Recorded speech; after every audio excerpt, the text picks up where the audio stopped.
I need space to find myself. I will be in South Asia for a while. Don't contact me. I read the message 3 times, each time hoping the words would somehow rearrange themselves into something that made sense. They didn't. I called her immediately. Of course, the call went straight to voicemail. I texted back asking what was wrong. If we could talk about it. No response. Within minutes I discovered I was blocked on every platform, Instagram, Facebook, even LinkedIn. It was as if she had disappeared into thin air, leaving nothing but that cryptic message and a void where my future was supposed to be. The thing about betrayal is that it doesn't just hit you once. It comes in waves, each one revealing a new layer of deception that makes you question everything you thought you knew. I sat there in my office staring at the wedding planning spreadsheet on my screen, the venue deposit, the flight bookings, the carefully crafted guest list. 250 people were supposed to witness our love story reaching its pinnacle. Instead, they would become unwitting participants in its spectacular collapse. My best friend Marcus called that evening, had heard from his wife Sarah, who was friends with Vanessa's cousin. Man, you need to come over. You shouldn't be alone right now. I went more out of numbness than any real desire for company. Maris and Sarah's familiar living room with its mismatched furniture and walls covered in travel photos felt like a surreal backdrop to my personal nightmare. Sarah made tea while Marcus tried to make sense of it all. Did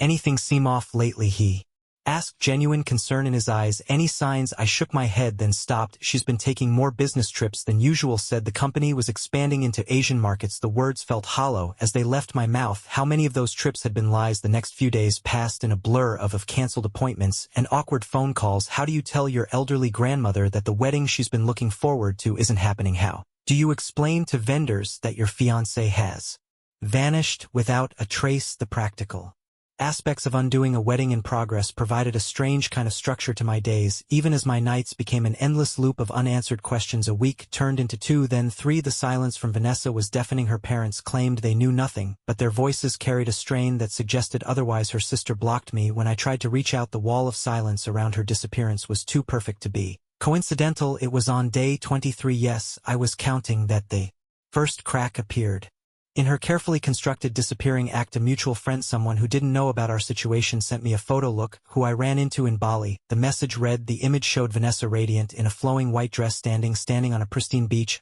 Her arm was wrapped around a tall tan man. ID never seen before. The caption read, new beginnings, sparkles, palm tree. The photo hit me like a physical blow. It wasn't just the obvious intimacy between them or the fact that she was clearly living it up while I was drowning in cancellation fees and concerned looks from friends. It was the smile on her face, the same smile I thought belonged to our shared moments, our shared dreams. Now it was being given way to a stranger on a beach halfway around the world. I showed the photo to Marcus that evening. He swore under his breath, then looked at me with determination. You know what, this might be exactly what we needed. You don't think I'm letting you handle this alone, do you? He pulled out his laptop. That photo is geotagged, and my cousin Pete, he's a private investigator in Singapore. It's time we found out exactly what's going on. The next morning, I called off the wedding officially. No more waiting, no more hoping for an explanation that would somehow make this all okay. The venue manager was surprisingly understanding. When I explained the situation, you're not the first, she said softly, and trust me, calling it off now is better than going through with it when you know something's wrong. What I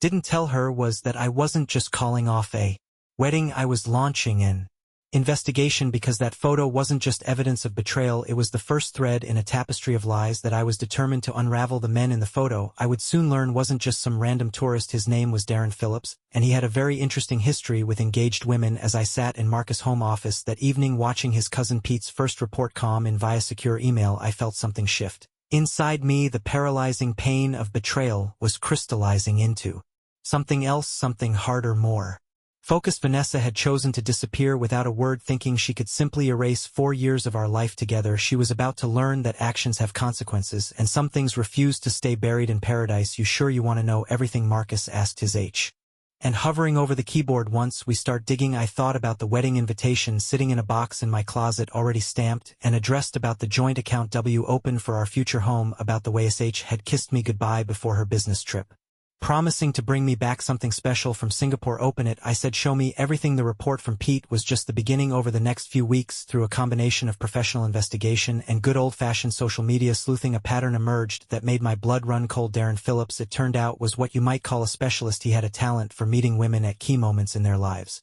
usually right before major commitments, and convincing them to throw it all away for the promise of adventure and luxury. But the real shock came when I checked our joint account, the one we'd set up for wedding expenses in our future home. The balance, which should have been close to $50,000, was now barely above the minimum required to keep the account open. The withdrawals had started small, just a few hundred here, and they're dating back to when she first started her business trips, then in the weeks before her disappearance. Larger sums had been taken out from ATMs in Singapore, Bangkok, and finally Bali. I printed out every transaction record, every transfer, every withdrawal. I gathered every photo, every message, every piece of evidence that showed the calculated nature of her betrayal, because something told me I would need it all. Vanessa might have thought she could simply disappear into the sunset with her new beginning, but I knew better. People like her, people who treat others' lives as disposable stepping stones, always come back when the fantasy starts to crack. Sure enough, exactly 2 months after her disappearance, my phone lit up with a familiar name. Ethan. Her voice was smaller than I remembered, with an edge of uncertainty that would have pulled at my heartstrings 2 months ago. Can we talk? I looked at the stack of evidence on my desk, at the legal documents my lawyer had helped me prepare, at the detailed timeline of her deception that Pete had compiled. Of course, I said, keeping my voice neutral. Why don't you come over tomorrow afternoon? There's so much we need to discuss. She agreed quickly. Too quickly, and I could hear the relief in her voice. She thought this would be easy. A few tears, some carefully crafted explanations, and everything would go back to normal. After all, that's how it had always worked for her in the past. But tomorrow wouldn't be about her story, it would be about mine, and I had proof for every chapter. As I hung up the phone, I sent a quick text to Marcus. It's happening tomorrow at 2. Get everyone ready. Then I sat back and looked at the invitation still pinned to my bulletin board. Join us in celebrating the union of Ethan James and Vanessa Mitchell. The elegant script seemed to mock me now, but I left it there. Sometimes you need a reminder of what you thought you had to understand the value of what you're about to gain. The truth. Tomorrow Vanessa would learn that karma doesn't just happen on its own. Sometimes it needs a little help from the people you thought you could safely leave behind. I spent that night organizing my evidence, not for Vanessa's benefit, but for the others who would be present. Everything had to be clear, irrefutable, and devastating, because this wasn't just about exposing a cheater. It was about revealing the calculated nature of her betrayal, the cold precision with which she had planned to drain our resources while building her escape route. As I laid out the documents, photos, and financial records in precise order, I thought about how different this all was from what I'd imagined 2 months ago. I should have been finalizing seating arrangements and wedding vows. Instead, I was preparing for a very different kind of ceremony, one where truth, not love, would be the guest of honor. The sun was rising over Seattle when I finally went to bed, casting long shadows through my apartment. Tomorrow would change everything again, but this time I would be the one controlling the narrative. And Vanessa, she was about to learn that some betrayals come with a price tag she couldn't afford to pay. At exactly 1:45 p.m. Marcus arrived with Sarah and Pete. By then my living room had been transformed into what Sarah jokingly called the war room. Financial statements, photos, and text message screenshots were arranged chronologically on my dining table. My laptop was set up, connected to the TV screen, ready to display the most damning evidence. You sure about having her parents here? Marcus asked, adjusting his tie, head dressed formally for the occasion, as if attending a business meeting rather than a confrontation. I nodded. They need to see who their daughter really is. At 1:55 Vanessa's parents arrived. Barbara and Richard Mitchell had always treated me like a son. Now they sat stiffly on my couch, confusion evident in their faces. I hadn't told them why they were here, only that it concerned Vanessa and was important. At precisely 2 p.m. the doorbell rang. My heart hammered against my ribs, but my hands were steady as I opened the door. Vanessa stood there, more tan than I remembered, wearing an expensive new dress I'd never seen before. Her smile faltered slightly when she saw we weren't alone. What's going on? She asked, her voice tight. I thought we were going to talk privately. We are, I said, gesturing her inside, but first I think there are some things everyone needs to see. She froze when she saw her parents. Mom, Dad, what are you doing here? Barbara started to rise, but I held up a hand. Please, everyone stay seated. This won't take long. I clicked the remote on the TV screen. A series of bank statements appeared, highlighting the systematic emptying of our joint account. Leighton, start with the money, I said calmly. $50,000, Vanessa, our wedding fund, our future home deposit. Would you like to explain where it went? I can explain, she began, but I wasn't finished. Actually, I can explain. Another click. Security camera footage from various ATMs appeared, showing Vanessa making withdrawals. Singapore, Bangkok, Bali. Quite the tour. Her face paled. How did you? But that's just the beginning. I turned to her parents. Did you know your daughter was planning this for months? That while she was picking out wedding flowers with Mom, she was also booking luxury resorts with another man. Barbara gasped. Richard's face hardened. That's not true, Vanessa protested, but her voice was weak.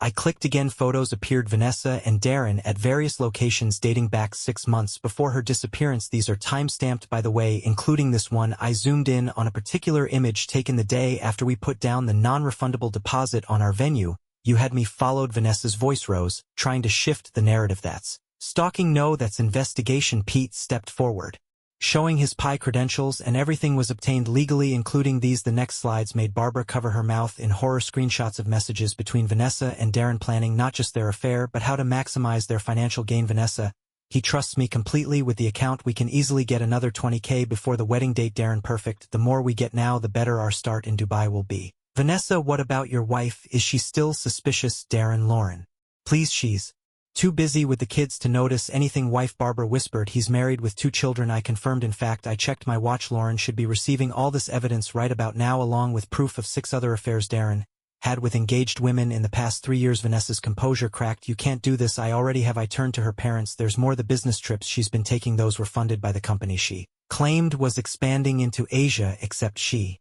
quit that job 4 months ago. She's been funding her lifestyle with our wedding money and her severance package. Richard stood up abruptly. Is this true, Vanessa? She looked around the room wildly like a cornered animal. You don't understand. Darren and I were in love. He's going to leave his wife. We're going to start a new life in Dubai. I interrupted. With what money? Because Darren's assets are about to be frozen. Lauren's lawyers are quite efficient. As if on cue, Vanessa's phone buzzed. She grabbed it. Read the message.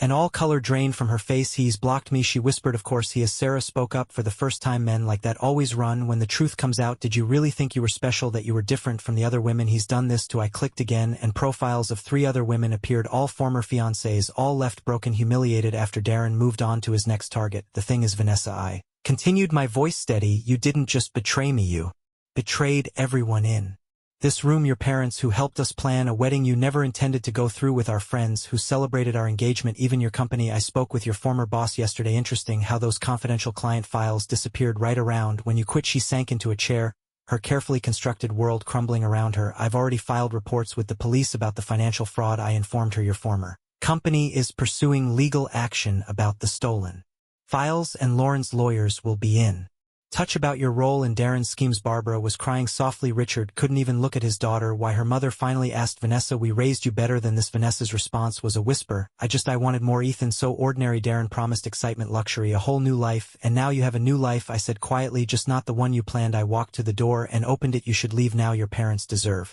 better than watching you try to justify this. The lawyers will be in touch about recovering the stolen funds. As she stumbled past me, mascara st reeking her cheeks, she paused. I'm sorry, she whispered. Am not, I replied, because now I know exactly who you are. After she left, the room was silent, except for Barbara's quiet sobs. Richard finally stood up. Son, he